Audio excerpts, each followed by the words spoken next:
Yeah, just, good job by Nebraska. First off, came out and swung the bats real well. We tried to match them a little bit.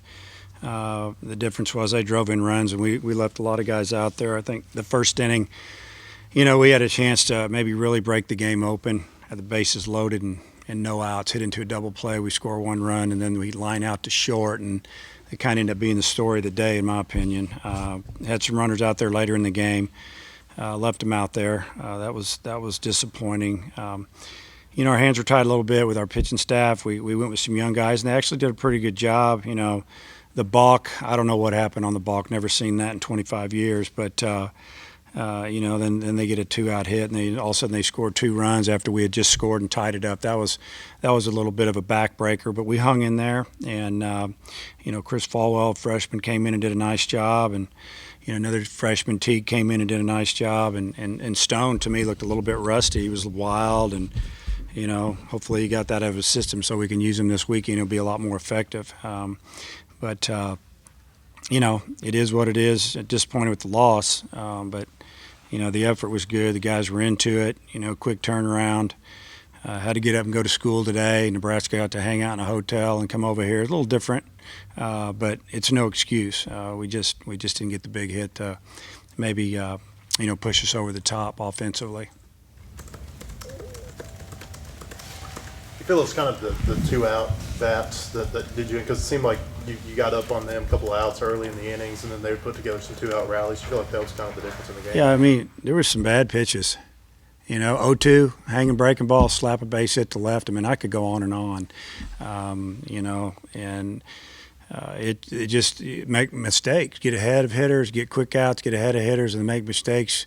And, they were hitting the ball pretty hard. So we just got him out of there. He'd given up 3 hits in 2 innings, but there could have been a few more in there too. They were stinging the ball pretty good. And not much breaking ball, not much changeup. Had guys that needed to pitch. Just because he gets to start doesn't mean he gets to stay out there. It's starting. He's used to it. We'll go from there. Next week might be a different thing. We might go with somebody else. South Carolina rolling in here at 26-3. Just what are your thoughts on them? Just very solid. Older team. Got some quality guys back, catcher, shortstop, third baseman, second baseman. They got some power and some speed. A couple, 3 guys that can really run. They got pitchers that, pitched in the World Series in 2012 that, that's who we'll see tomorrow night. And, come with another left-handed, play a lefty tomorrow, a lefty on Friday, and then a younger kid on Saturday that's actually 6-0, I think. So, it's a solid team, and we're gonna have to pick it up a notch if we're going to get after and win this series. You guys have had some really good battles with those guys the last few years. Just a little extra. I think that I have a lot of respect for their program. I feel like it's the same way for them with us. Every time we play them, the games are good. There's not a lot of chit chat going on. We just play the game like you're supposed to. You play it hard, and it's been a battle between us over the years, and I'm sure it'll be another great series. Think you'll go with Burnell or McAfee at short? I don't know. That's a good question.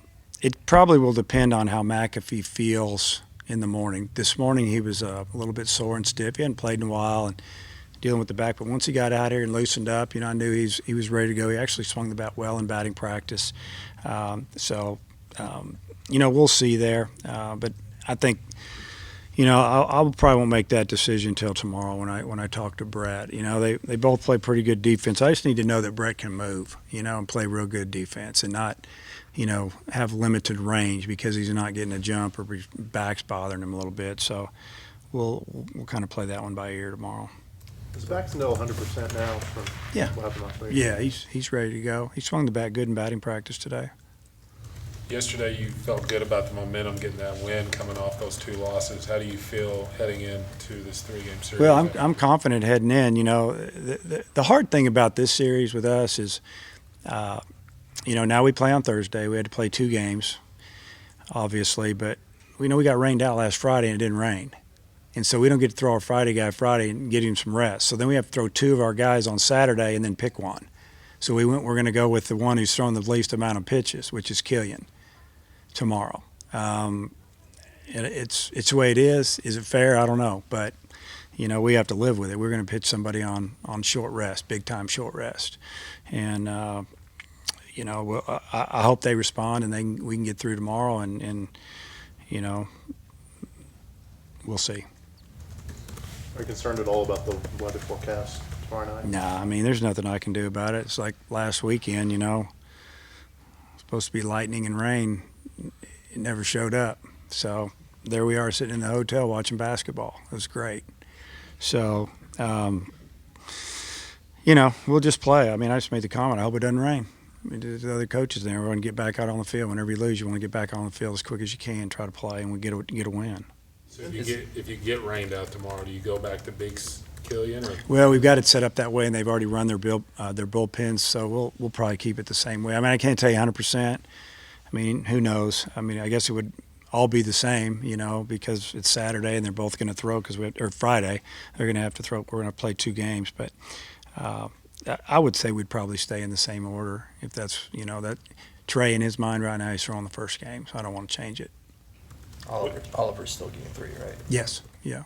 With everything jumbled up the way it is in conference, how big a weekend is this with facing one of the top teams? It's the biggest weekend of the year for us. I mean, we've got to win the series. It's time for us to win a series. We've won 1 and lost 2, and we've played well enough really to win a couple of them. The Florida one we felt like we could have won it, and we didn't, and came out after getting whipped on a Friday night by Alabama and pitched great and got enough hitting and won. And we just need to get over the hump a little bit. We got to start scoring runs, and we're playing better defense. But we've got to turn it up a notch. It's like I told them. I said, hey, we just went past the halfway mark of this season when you're talking about the number of games, and we got to have some older guys kick it into gear. If not, it's going to be a long year. Is there frustration with the lack of 2-out big hits for you guys still? Well, that was frustrating today. I mean, we've been getting some. We haven't. It's not like we've had a lot of opportunities, but we got some against Alabama. We got a few. Our first game against Mississippi State, and had a couple things rolling the next day, but really nothing to. It wasn't the hitting; it was just executing that killed us in that third game.